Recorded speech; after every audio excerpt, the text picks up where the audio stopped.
Hello, this is the One Episode Rule, a podcast about first impressions. I am Magpie. I tried to watch another episode of Watamote, genuinely just out of spite. I don't think I can watch that by myself in English. The cringe is too strong. The cringe is extremely powerful. Wow, that was only a week ago. Wow, it really was. I feel like I've lived a whole life. I don't know. She opens that episode listening to a fucking boys loved audio drama CD called Yandere Boys, and it's I was just like, oh, it's too powerful right out the gate. She's like, wow. Well, what have you guys been doing? I've been listening. I haven't watched any more Watamote because I've been too busy watching Turn A Gundam. Nice. Turn A Gundam. But I have listened to the ending theme of Watamote like maybe 800 times over the last week. It's quite good. It's good. It's good. Fantastic. Other than that, I haven't really been consuming any anime. Yeah. You didn't tell everyone what your name is. Oh, I'm Blackle, by the way. Hello to our good friend Blackle. Hi. Hi, I'm Joey. This week I've been consuming the rest of Mob Psycho Season 2. It's good. Oh my god, I love that show so much. It's so full of heart. It's got psychic battles about being a decent and well-rounded person. Yes. I love them. And what else? I've been eating my way through Frieren in my free time as well. It's pretty good. I like that one. I like that one a lot. Nice. So that's me. Hi, it's me. I was trying to do the Five Nights at Freddy's Kids hi thing. Oh, hello. Oh, does he say hello? Fuck. Hello. Hi. Reference. No, there is a hi. No, he does say hi. Okay, he does say hi. Anyway, I didn't watch anime this week because Solo Leveling was on break and I'm not up to date on anything else. And at this point, I'm so far behind so many shows. I'm just like, I don't know where to start. Too far behind, and at this point, you're too afraid to catch up. Too afraid to ask. Yeah, exactly. At some point, they will stop having episodes, and then I can safely be like, okay, the evil's over. I can catch up to you, like a persistent hunter. You're just going to wait for them to die before you close the distance. Yeah, it's a valid strategy. You guys want some news? Yeah. I wasn't done talking about myself. All right. Well, what have you got to say? So I'm a triple Sagittarius, and I don't like long walks on the beach. All right. Okay, I'm good now. We can move on. I do prefer to swim. So we got news. First piece of news. One Piece fans are concerned that the official English name of one of the vice admirals may have just been wrong for like 10 years. Wait, fuck, which one? It's Dull. Because it's because the characters for Doll's name are also the same characters for the name Dole, which is a Asiatic wild dog, and apparently they're all named after dogs in some way. I literally do not know what character you're talking about, actually. Yeah, wait. One of the 12 vice admirals, it says here. Huh. Actually, now that I'm thinking about it, so wait, flower tattoos. Okay. But yeah, apparently they're just written the same way and they sound the same. So they may have just transliterated it completely incorrectly. But it looks and sounds the same. The katakana for doll and the breed dole are indistinguishable. Fascinating. This is baffling content. This is a character who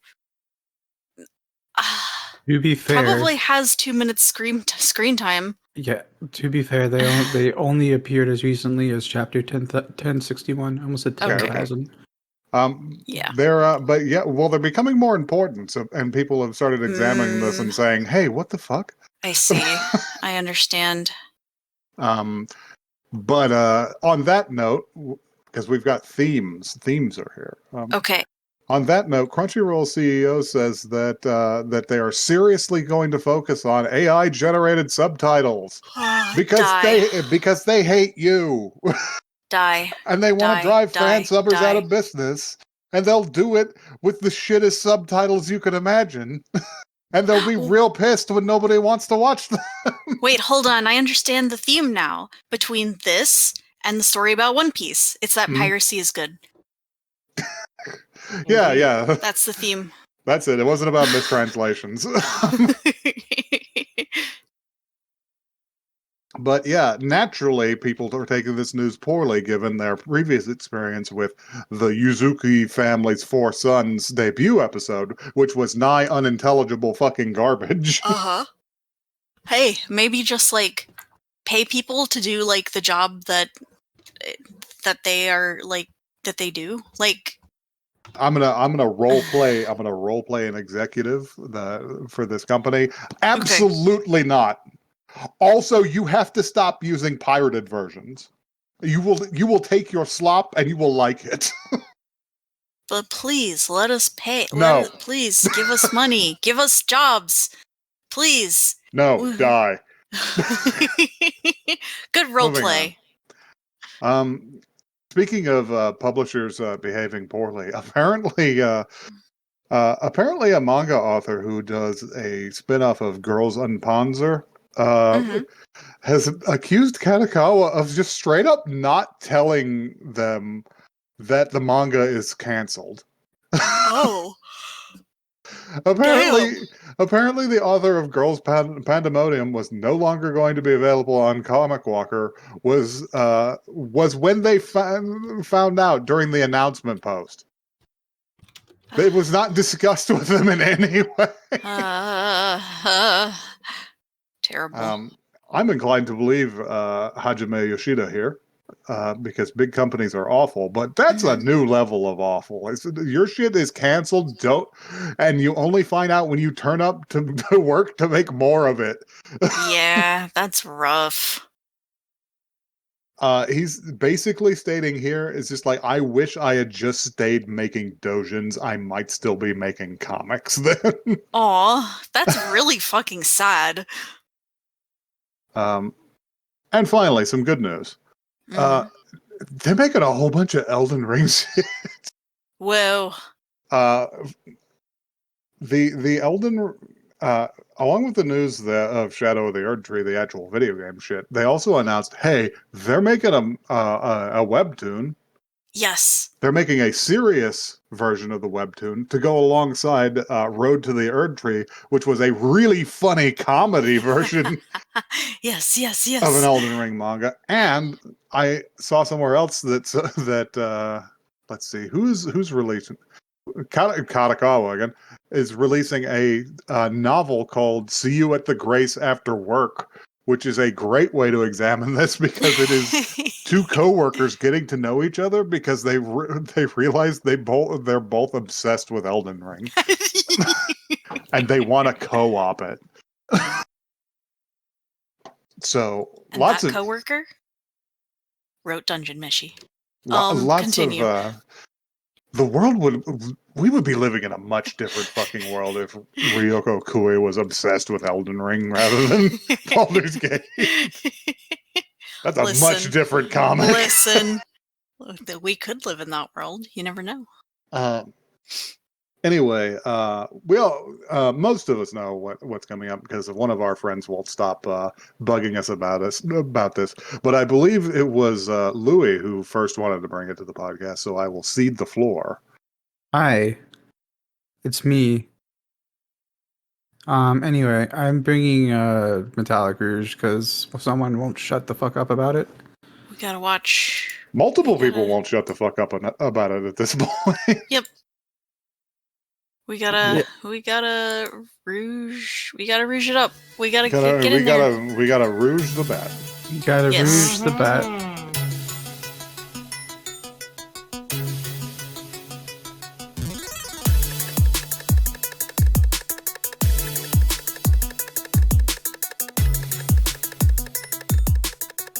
Yet another occurrence of robots being given Asimov's laws, forgetting that Asimov's laws famously have flaws as proposed by Asimov. When will they learn?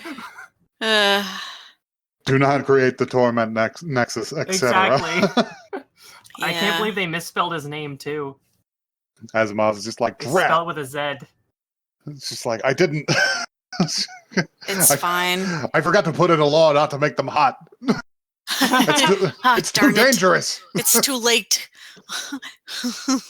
Um, The laws are all right. meaningless now. Does anybody want to read this very small blurb?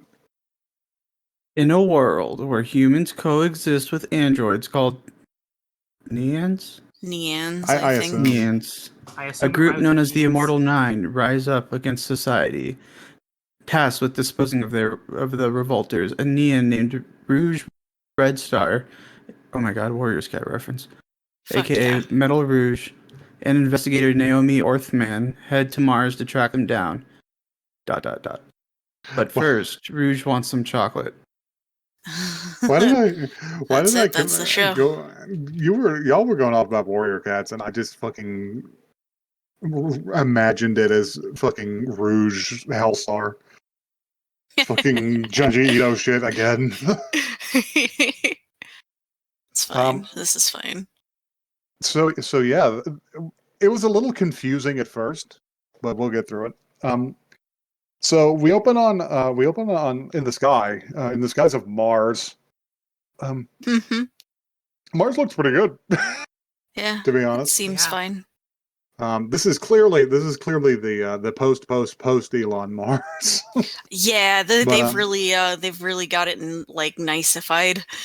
Yeah, they've cleaned the poison out of the air and removed all the skeletons. But Jeez. yeah, we're in the air and some sort of like fun like Sid Mead flying machine. It's somewhere between a plane and a flying car. Yeah, it's pretty cool. And it's obviously it's not even flying at like high speed because Rouge can like open the window. Which she does because she wants to let out a sparrow or a jay of some kind. I think it was a swallow because it had the little Swallow. the I meant tail. swallow. Yeah, It had the little fork I tail. completely fucked that up and said sparrow Yeah. instead. But yeah, just let a swallow out to fly. I'm just like, oh, that's fun. That's like an accurately drawn bird. Mhm. That doesn't happen that often in anime. Yeah, it was cute. Don't and, get attached to the bird. We and we fly over the city, and there's guys like mopping the glass roofs, and As there's you do. commerce going on. And inside, because we're looking at like a dome city basically, and inside it's seemingly like permanently evening to some degree. Mm-hmm. It's darker and brighter, but it's always got sort of a twilight going on, and it's cyberpunk Neon City. Yes. It's like a nicer cyberpunk than say Cyberpunk or Akira. It doesn't seem gritty in there. Yeah, it seems like pretty well kept. It's like relatively clean. Mm-hmm. And yeah, we see a bunch of light up signs for what's her name? Her name is like Sarah something or other. Boy, I don't remember. Well, listen, it's not on the character list, so It's really not even that important. but a singer at a new nightclub. And from there we go inside because she's performing. And there's neons hanging around, and you can tell who the neons are because their faces are like marked up. Yeah, they have like circuit board They have little patterns. lattice work circuit board patterns on them. Mhm. But other than that, they look very human. Mm-hmm. To the point where they look tired. Because they're also like kind of paler, They're all- grayer. Yeah, and they're all like menial laborers. Mm-hmm. You see a big truck just gathering them up and moving them. Uh-oh. inside this, we move on to our concert, and we get to see Rouge again, hanging out, eating some chocolate, Yep. and watching her perform. It's the only thing she likes. And then we gotta go back. We gotta go backstage. Is this the room where it asks her, "Hey, can you help me?" Where she asks, "Hey, can you help me with this?" Or is she in the chair in the hall? Yeah, she helps her. You help me with this. She helps her undo her dress, and she sees something, which I think is interesting. She's like, "Huh." Well, she doesn't say anything, but she makes sort of an expression. and then later she's sitting out in a chair in a hallway, and Sarah hands her something. And she's like, "Here, keep this for me, will you?" She's like, "Oh, okay." And she goes to stand up to follow her, and a man just runs fully into her. It's like, "Hey, watch where you're going." I'm just like, first of all, rude ass. Yeah. I mean, yeah, maybe she should pay attention, but maybe you shouldn't bodily knock over young women in the hallway. I think we might have missed the scene where they introduced Discount Vash. We'll get to it. Well, they introduced him earlier on, but they'll loop back around to him. But yeah, and she immediately Sarah goes to help her up, and she's just like, "Wait a second," because she's lost something on the floor, and another Neon actually hands her the jewelry that she was handed earlier. It's like, "Here," and then he gets bitched out for his trouble. Meanwhile, it's not Discount Vash. Excuse you. We're looking at Knives the Stampede. We're looking at Millions Vash. Yeah, that's the one. Boy, howdy. The semi villainous characters in the show have an energy about them I really approve of. Yeah. They're asses. but yeah, this guy is he's got his little round glasses, he's got his pale hair that's a mess. And he's got his trench coat, and he's wandering on up on these trailers that these guys have brought up, and they're just like, "Hey, where's Mikkel?" And he's just like, "Oh, he's had to stay home with a cold. Can I come up and inspect the merchandise?" And they're just like, "Oh yeah." He's just like, "Ah." And after that, what happens after that? And after the scene in the hallway, yeah, we have to go back because we have some drama amongst the menials, the Neons, because they go to their lockers, and one of them is just like, it should be here somewhere, and the lady who's with him is just like, "Here, you can have some of mine." He's just like, "No, I can't take yours because you need that, or you'll stop functioning, and they'll throw you away." I'm just like, "Oh, that's dire." It's I assume this is sort of like their equivalent of battery power, like or is they call it nectar, or is an inbuilt control mechanism. Because hey, they can't go rogue if they can't get their drug. If they just fucking die without it. Yeah, I guess. But yeah. Let me ruin the mood of the podcast with the mechanisms of slavery. But it's pretty dire. But yeah, we cut outside the door of that, and the two assholes that are present in this episode are just like, and clearly one of them has it. He's just like, "Oh well, that sucks. That's shit." And I think we start to wrap this one up because like Rouge sees Sarah to her car and everything, and starts to head home, and we follow her. We don't really follow her, but we just sort of arrive back and discover her talking to the bird. Because yeah, the bird has a voice. It's a robot. It's a little drone. Yep. And they're talking about stuff that we aren't privy to because we don't know what she's doing yet. And they're talking about it's just like, well, I don't think it's Sarah, and she's like, just like, hate to break it to you, it's absolutely Sarah. she's definitely Viola. And it's just like, Viola? Well, shit. What the fuck does that mean? And we cut away from there to follow Sarah for a while. Rouge has to reveal her secret, which is she is a stealth mean. She doesn't have the markings on the outside because she has to take her dose, which there's a little flip out hole in her chest that you can jam it into. Yeah. It causes like patterns under her skin to light up as she gets her dose. And when we cut in on Sarah, she's doing the same thing. She's just like, oh shit, she's another stealth android. And the bird is watching her do that. And the bird is watching her do that. Important moment. But she gets interrupted even. And they have a little discussion about there's a guy hanging around with her recently, and he turns out he's like an executive in a pharmaceuticals company, which may be important later. But his name is like Hoffman or something. I don't know. And anyway, while she's taking her little dose, she's outside. She's in the yard basically, and the power for like the whole area goes out. It's just like, oh shit, what's going on? And then we get introduced to a bubblegum crisis mech suit. Yeah. Not quite. And I'm looking at this going like, oh shit, that's what we're doing. Because I had seen little bits and pieces of this, but none of the action. Yes. Yeah, that's where I'm at. I was like, what is this? What's happening?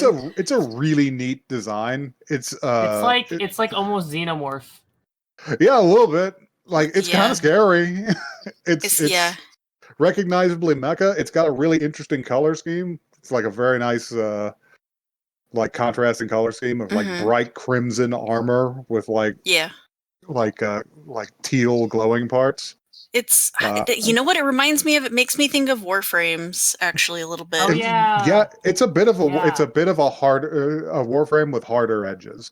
Yeah. Because it's not quite as organic. Not quite as smoothed out. It comes after her. Yep. And she's like, "Oh shit, what the hell?" Hoffman or whoever actually sees this and just and yells for security, who do show up in due time, and as private security does, to do their job immediately by just fucking lighting her the fuck up with submachine gun. Shooting. They shoot and they It doesn't do anything. She is made of metal. Yeah, she just leaves. She's just like, well, shit, you got me there. Yep. I guess I'll go. Yeah. So that vignette is handled, and this is we cut to just an alleyway. Oh no, we got to go back to Vash. They be jumping around. He has like 2 scenes in a row. And one of them is he's standing there, he's inspecting what's clearly a truckload of this nectar stuff. It comes in these little injectors. And all the guys around him suddenly point guns at him because they're just like, Mikkel's got a cold, huh? Isn't that him over there, dead on the ground? His body is just lying there. It's quite funny. It's just lying there in the open, which is really good. And he's just like, oh no, I can't believe Mikkel was killed by the cold. And they're just like, who are you? And he's just like, let's see. And he's been fucking around with this deck of cards the whole time. Just like continuously he's gonna do a gambit move. Because he's an asshole. And no, he doesn't actually do a gambit move that we see, at least. Yeah. We don't know what he does, but presumably these people didn't make it. But when he's asked who he is, he shuffles out the Joker and he just starts laughing. And something that won't become relevant until later, he has a big golden circle appear above him. And then the scene cuts quickly. I don't know if there was anything in between this and the next scene, but we do hang out with the bird a little bit. the swallow flying through. Bird, our best friend, who Is we it love, who we cherish, who I doesn't want to make say it. I want to say it was raining in this scene, but that doesn't make any fucking sense. It's an entirely like controlled climate. But You it know, doesn't I matter. think you might be It right. sets the scene, though. Vibes, it's mood. It's but mood. Yeah. but yeah, the bird is doing its bird thing, presumably perhaps returning to a master when somebody below notices it, i.e. fucking trash can knives millions down there. Who just fucking bisects it with a throwing knife for fun, presumably. Or maybe he just thinks it's. I think he suspected something. I don't know. Maybe, or maybe he just discovers it afterwards, because he does walk up on it as it twitches on the ground, and its robotics short out inside. And he's just like, oh, I see. And he's just like, and then we get to jump to another character, because we get to jump to the operator, who's sitting in a cafe just eating just a table full of food, just the biggest bowl of ramen She's I've ever so seen. hungry. And she's just like, shit, because it clearly hurt. Yeah, was, like this jacked bird into is it. like mental linked to her. And waiter is just like, "Ma'am, can I help you?" And she's just like, give me another, Give me 5. give me another plate of yakiniku."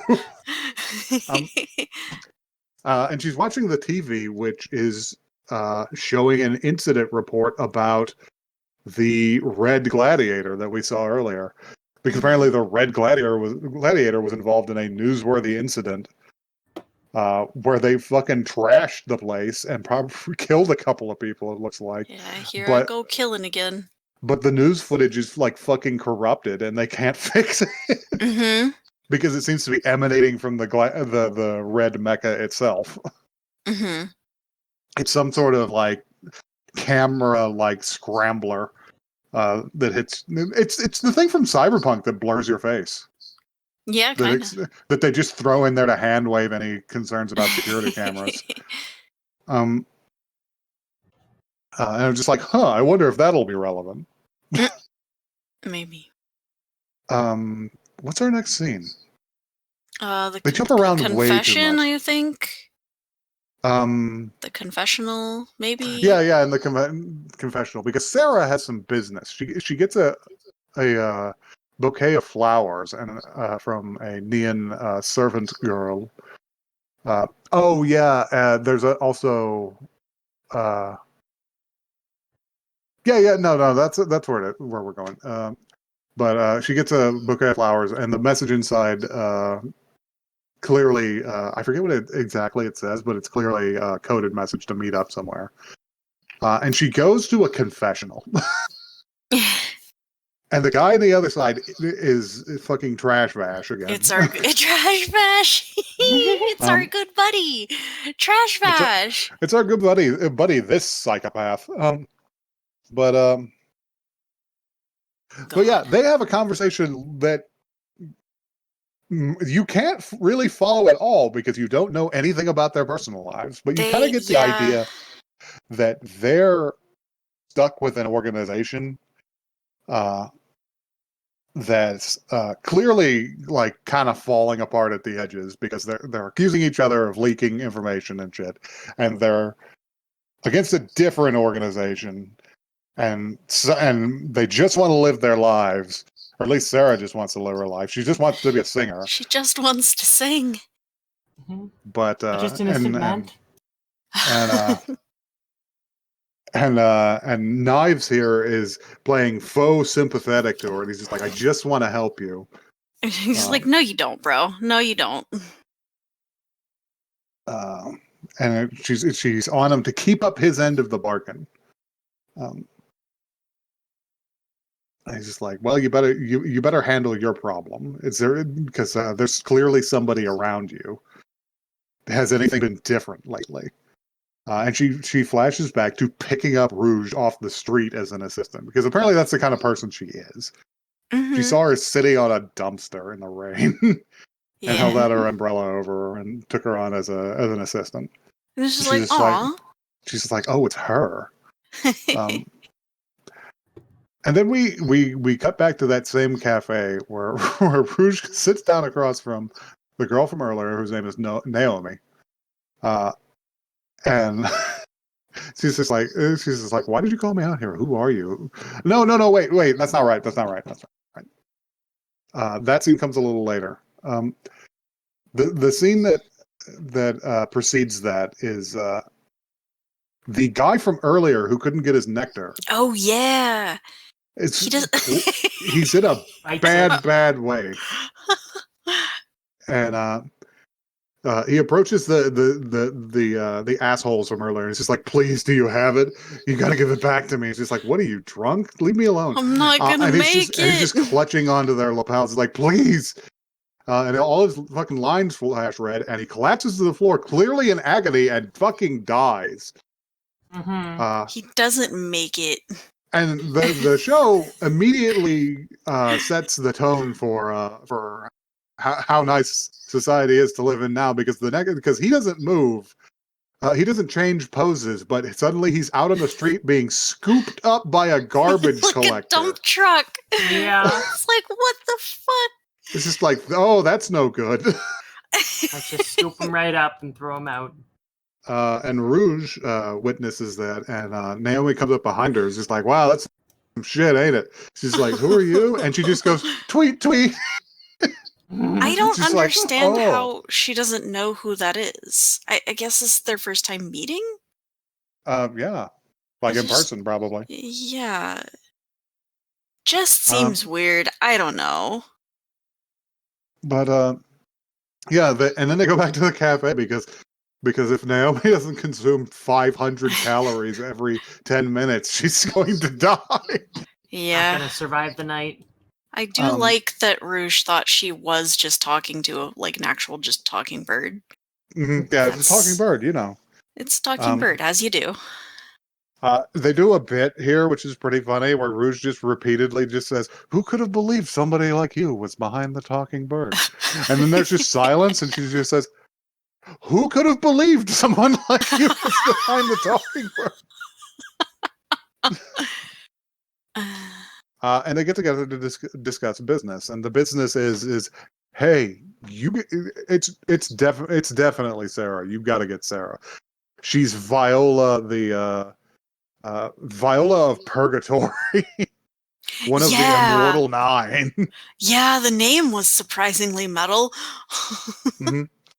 And it literally is just a more complicated version of the scene. Is just like Rouge, I think we're gonna have to kill this girl. She's like, oh man. Aw, damn. And anyway, they part ways after Naomi eats another bucket of ramen. I forget what she orders. God, it was a lot. Who knows? It was a lot of food. Big eater. But yeah, she's out on the street. She's out walking somewhere, I can't remember, and she runs into Sarah, who's like wearing her like cloak from the confessional. She's just like, "Hey, can I walk with you for a while?" Just like, okay, and they clearly get in a cab and go somewhere, which is even weirder. But they're walking over this suspension bridge later, and she's just like, I like to imagine walking out of my old life to become my true self on this bridge. And they're just like, I wonder what a true self is. And then they've walked into like clearly a shit part of town with like a broken like stadium of some kind. No one is around. Auditorium. The roof is blown out, but and she's just like so. It's just like, so you know, huh? It's just like, what do you mean? It's just like, oh, don't fuck around with me. we're both robots. Mm-hmm. just like, well, Asimov's law says we can't kill people. And it's just like, oh, we're both out of spec that way, and you know it. And it's like, okay, I guess we're gonna have to throw down. And they're clearly just prepared to do this. It's just like, okay, jackets off. And they're about to square up, and Rouge just disappears from the scene because the red gladiator from earlier just fucking throws her like 4 miles She just goes down into a hole. She's just like, ah! into an abyss. Mm-hmm. It's... And then it comes back, and they have a little talk that she's like, oh yeah, I forgot you could mimic people. It's just like, yeah, it's me, actually. It's me. It's me, your Millions boy. Vash. We have not called him by his proper name. Yeah, I this still don't know what entire... his name is. It's like Galio or something his with name a is G. His name is Joran of the Underworld. I assume he is one of the other Immortal Nine. Yes, he he's kind clearly of has to a be. trickster type character because he sheds the illusion of being the Red Gladiator and has an entirely different set of like robot armor underneath it. Yeah. And he's just like, are you sure you can do this? You couldn't even kill that girl. To wit, he also gets dynamic entried by the same Red Gladiator because it's Rouge. She's the one. She did it. She's back and she's here to kick their... She's back. Their asses. To kick the shit out of them. And they have a little scuffle, and he's just like, you know what? This was outside of my calculations. You said you could do this job. Do it. And he just fucks off. He just leaves. He's just like, I'm out. And then they square up with Sarah putting on her cool purple armor to fight. And then they have a little like robot fight. Clearly, they're all going to have like unique abilities and stuff.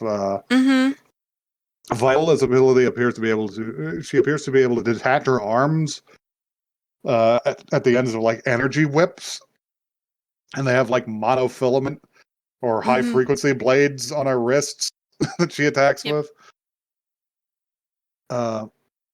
Rouge goes to fight her normal, and Naomi's just like, "Hey, don't dodge. Just get hit a few more times. I'll analyze the attack." Which seems to cause no benefit. She just wanted to do it. She does analyze the attack and give her the information. She's just like, "Oh yeah, they're ion beams, and they have she's got high frequency blades at the end of it." I was just like, "You could have determined that with your eyes." But yeah, they have a fight, and it's a surprisingly emotionally charged fight for the kind of fight it is, because the whole time Viola is there, and it's just like I just wanted to sing. Why can't you people leave me the fuck alone? It's like, damn, like kinda. Rouge takes one of her arms because she just slices it out of the air. And she responds by just fucking venting pure like core engine heat at her. Yeah, she does. I'm just like, make a cool. column of flame. She's just like, fine, I'll fucking melt you. That's what it means to get away. Melt you. Naomi's like, look out, she's gonna melt you. It's just like, yeah, no shit. Like, okay, I better get I'm out being of the fire burned zone. to death. She does do a double jump. I don't remember the mechanism. She leaves. To flip behind her and snatch out her robot heart. Yep. It's like a little holographic like a little marble orb. Yeah, like rainbow orb thing. Yeah, it's a shooter. You remember with marbles? Yeah, it's one of those. But yeah, basically she's like, what's so different between us and humans? Why does it have to be like this? And Rouge doesn't have an answer, so she just leaves. Yep. And then the next scene is basically just her and Naomi just walking away. It's just like, all right, so what's up next time? It's like, I already know where we're going. Here, like, have your chocolate. I have an idea. Here, I bought you some chocolate. She eats the singular square, and that's it. Like, oh man, you're a weapon. That's not good. So yeah, that's pretty much the end of the episode. So how do you guys like this Blade Runner anime?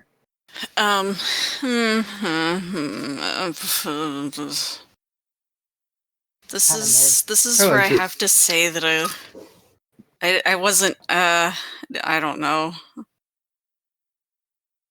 I liked it. I don't. I found it kind of tiresome. That's what I'll say. I think this first episode may have been too fucking scattered. They jumped around too much. They need to tighten up the lens. They basically. did need to tighten it up. Like I get that they're trying to be like do that thing where you're like, oh, we're just gonna throw a bunch of words at you that you don't understand yet, but don't worry, Mhm. it'll be Gibsonian reveal in writing. time. But like they do it too much. I don't know. It was just tiresome to me. They're hitting you with too much shit at the same time. I also thought the episode was incredibly boring until the fight at the end, and then I was like, okay, I'm coming back around on this. I'm coming back around on this a little bit. Yeah, go ahead. Yeah, I was just gonna say that my take on it was that I think the aesthetic is really cool. I feel like they could have done better at developing the characters a bit more because as it stands, they don't really feel like anything to me. Yeah. And I mean, I'm not really a good fight. I'm not really a fight scene enjoyer anyway. So the ending kind of just Didn't do anything I was for waiting you. for it to finish. But yeah, I feel like it's kind of a weak opening. Well, I think they- y'all for are me on at least. something. The parts of this that I liked were I really quite enjoyed like the armor design and stuff.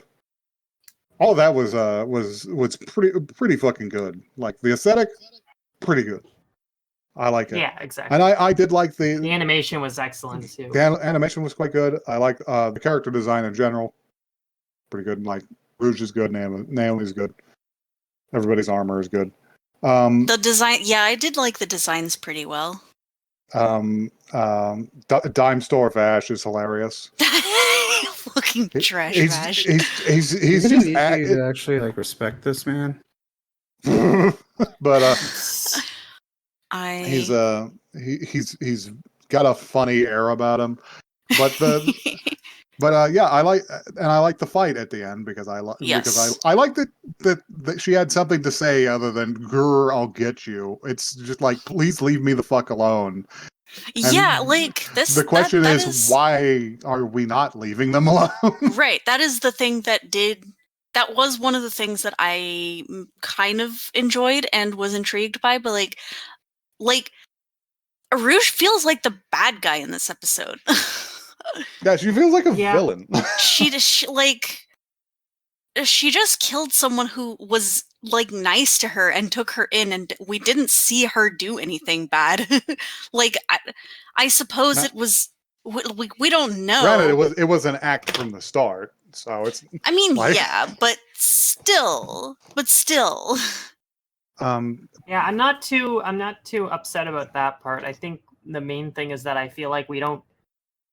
It's kind of, well, I guess the problem with that is we don't really see her side.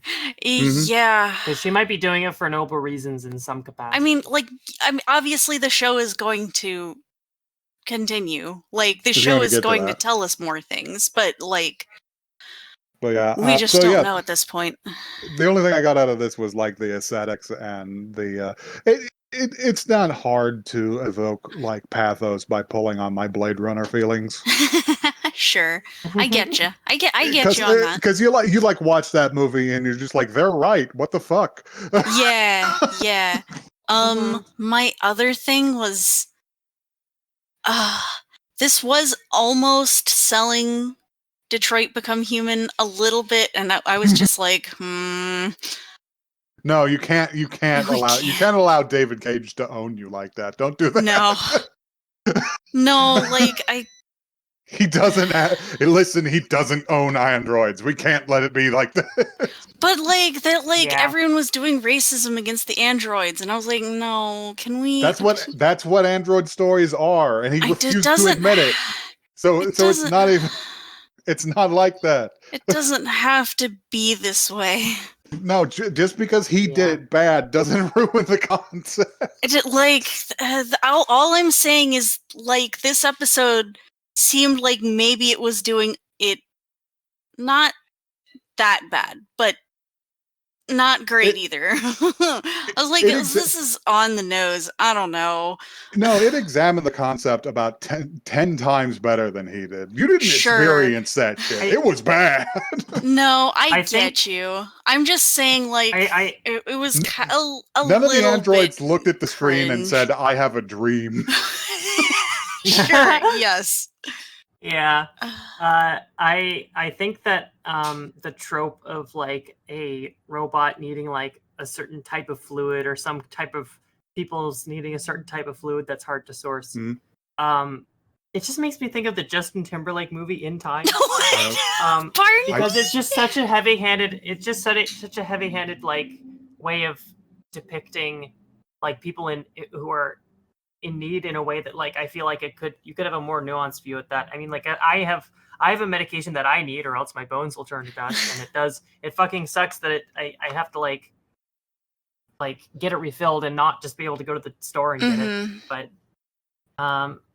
Well, this, it's I don't know. It's just I feel like this kind of like you have a chemical that is necessary for your survival.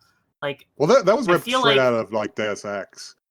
Like, and yeah, I feel like the subtext is the same, which was like just like actually in Deus Ex they make a medical argument for it, but the real belief that I have is it's like, oh, they made it this way on purpose so they could control you.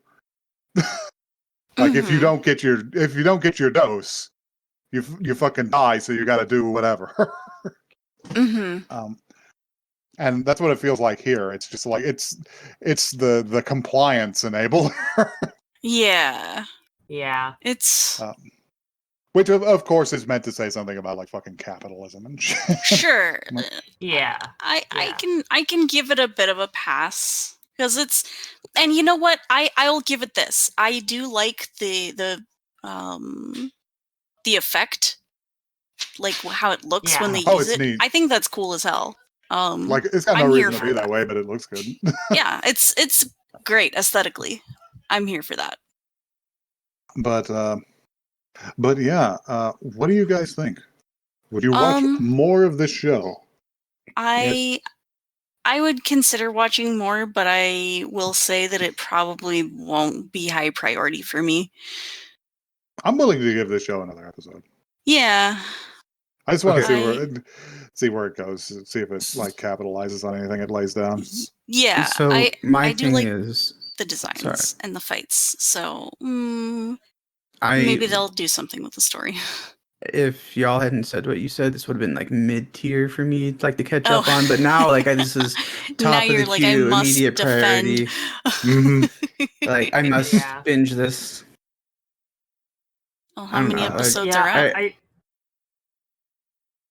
It's pretty new, so I think that there's like definitely something there, but I think that I'm kind of tired of the whole concept of like there being specials and they're fighting each other. Well, you're gonna have a problem consuming media in this medium. Also, I just want to throw out there's the whole stuff that's not like that. The whole concept is very similar to Undead Unluck to me. Very, very different energy. I can't remember that one. What was that one? That's Did where. I miss that one? Maybe you did miss that one. It's the guy that can't die meets the unlucky girl. Oh yeah. He gets crushed by boxes of bananas. It's pretty great. The reason why I think it reminds me of Undead Unluck isn't because of anything that happened in the first episode of Undead Unluck. It's more like, I mean, this is spoilers for Undead Unluck, I guess. If you haven't gotten like episode 3, there is like an organization of like that's the top of the top, and like they're sent out to exterminate other, like Yeah, but the Immortal 9 isn't the like organization. Like this I know. That's what it's weird. It's like the other way around, sort of. Yeah, I know. That's why it reminded me of it. Yeah. No, but I thought it was neat. Yeah, I get that. I maybe this show gets better in more episodes, but I think the first episode could have been done better. That's more where I'm at than I'm not even gonna necessarily call this mid. Like just needed an editing pass. artistically and world building, like, I would say actually this was pretty good. But like, boy, they gave me whiplash. Yeah, I'm kind of struggling to think of to figure out how to put into words why this didn't grab me. But I think maybe it's just not for me, like a lot of things are. Yeah, it's possible. But, yeah, I mean, listen. But fine. anyway. I do like. But anyway. But anyway. If you've got a story about how one time you had to pick up somebody's broken real girl off the sidewalk during a garbage run, you can tell us about that at oneepisodecast@gmail.com. The real dolls, that's what they are. Oh no. It's one the word, not the number. We send us one of those little mechanical birdies. We're watching you on Twitter. We're on Blue Sky. We're at One Episode Cast. That was nothing. Anyway, Blackwell, you can make your point now. Oh, I was just saying that I found it funny that the chocolate at the end was called theobromide. Theobromide. I don't know how it ends, but theobromide is the name of a chemical. You can't feed it to dogs because of the theobromides. Don't feed this to dogs. This good thing they're not dog girl androids. Is this going to be cut off, or are we continuing it? What? Well, Let's now we're still talking about stuff that's unrelated to the podcast. We did the ending already. But we're still talking. That's not how it works, bro. Okay. Anyhow, what were you gonna say? Oh my god. I'm not even sure. But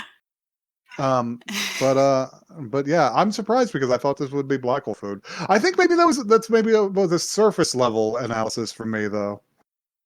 Yeah, it has to be more than just. Because I didn't really like the mech designs personally. Because I knew how much you like girls who get into big suits.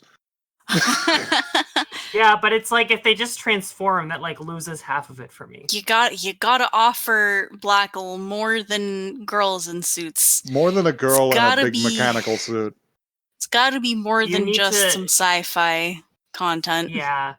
There needs to be a lot of lesbian subtext. That's honestly. I mean, this seems like it could be promising something to that effect. I didn't read that. All I'm saying is it could be. All I'm saying is it could be. I'm not gonna get fucking queer baited again. Blackle, I'm not trying to do that to you, but I will note that we have a naive female robot assassin who has a dark skinned, fucking white-haired, blue-eyed human handler who are clearly going to develop a intense personal relationship with each other. Yeah, that's the thing. There's girls and they're having girl time.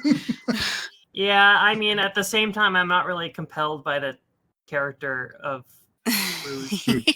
I don't find her to be be particularly interesting. Well, yeah, she hasn't. We know so little about her personally. This episode didn't give us that much to work with. Versus, if you watch the first episode of Tokyo 2040, the protagonist of that show, the way they introduce her is incredible. So anyway, I think it's time to get out of here. Yep. Take care, everyone. Good night. Bye.